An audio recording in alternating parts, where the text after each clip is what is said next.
Yo, what's up, YouTube? Here with another video.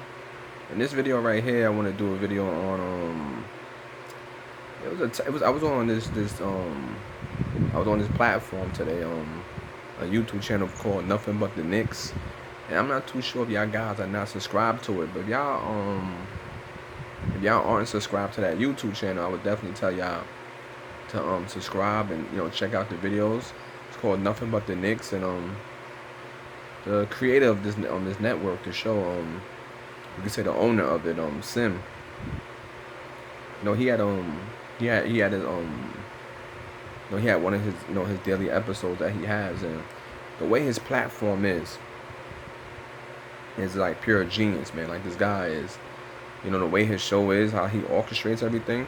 The guy's a genius. I think if he was to add like maybe stuff about like the Giants and maybe the Yankees, or even boxing or some other stuff like that, I think he would have probably like one of the biggest YouTube channels in the world. You know what I'm saying? I mean, I shouldn't say in the world, but he would have it on YouTube. I mean, and his channel is well orchestrated how it's done. You know what I'm saying?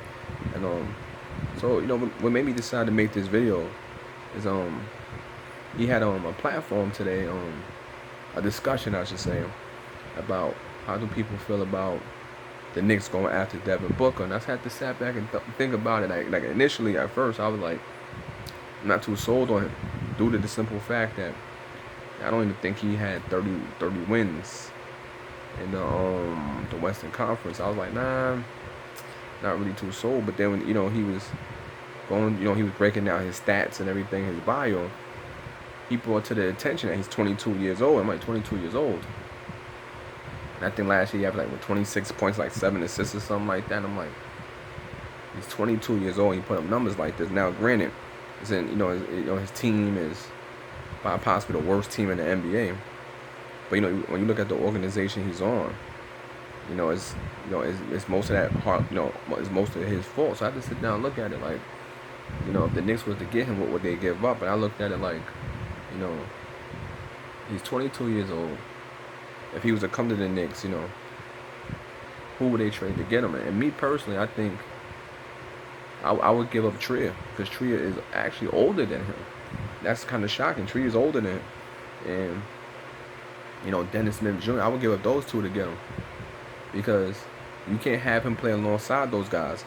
He needs a guy that can get him. He needs a point guard, a guy that's like a facilitator, I should say. Like, if he could get somebody like, he hasn't played with a quote-unquote quintessential point guard. Now, he did play with Elton Payne, but Elton Payne was banged up when they did play together. And I don't think it was like, they didn't have a lot of time on the court together.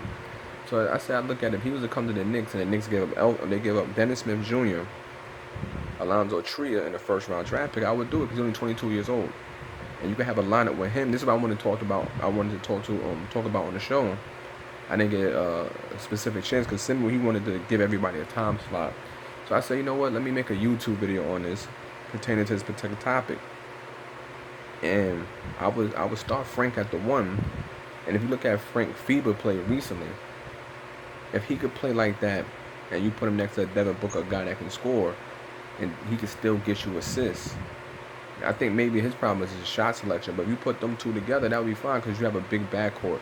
You have two guys that's about 6'6", 6'7", and they're interchangeable, because if Frank could play off the ball and just knock on his shots, and if you close out on him, 1-2 dribble, just add a floater and get to the basket, that's all you need from Frank. He can play defense, help facilitate. That's all we need for him, knock down open shots. Look at Devin Booker. He can shoot the ball, he can run him all screens, he can isolate. You know what I'm saying? He can play somewhat the 1-4, 1-5 pick and roll set. So if you add that two together, it works tremendously fine. So I'm looking at that like, that would be something I would love to see. You know what I'm saying? And you have them two at the backcourt. You can have a Knox at the 3. This is for the future purpose, if you know what I'm saying, because I don't know what else they would have. Have Knox at the 3. Maybe Morris at the 4. And Mitchell Robinson at the 5. Or you can even put Knox at the 4 when he develops. If this is not this season, but next season, when he grows into his body. And Andre Barrett at the 3 when he just grows into his body. And another thing is, if you bring him onto the team and you still developing Andre Barrett, this would be perfect because maybe like okay, maybe they give Frank a qualifying offer for 1 year, and when Frank develops into they take parts of his game and give it to R.J. Barrett. You move R.J. Barrett to the point guard position, and you have Devin Booker out there, and that's your backcourt for the future. That makes a lot of sense. And that your three knocks could be there, and you just bring in some veterans at the four, and just you build your bench up. It would make the Knicks like, man, really formidable. I was thinking about this for a while now, and I wanted to talk about that on Sim's show, but I didn't talk about it on Sim's show. So I decided, you know what, I'm gonna do it on. I'm gonna do it on. I'm gonna make a video about it, talk about it.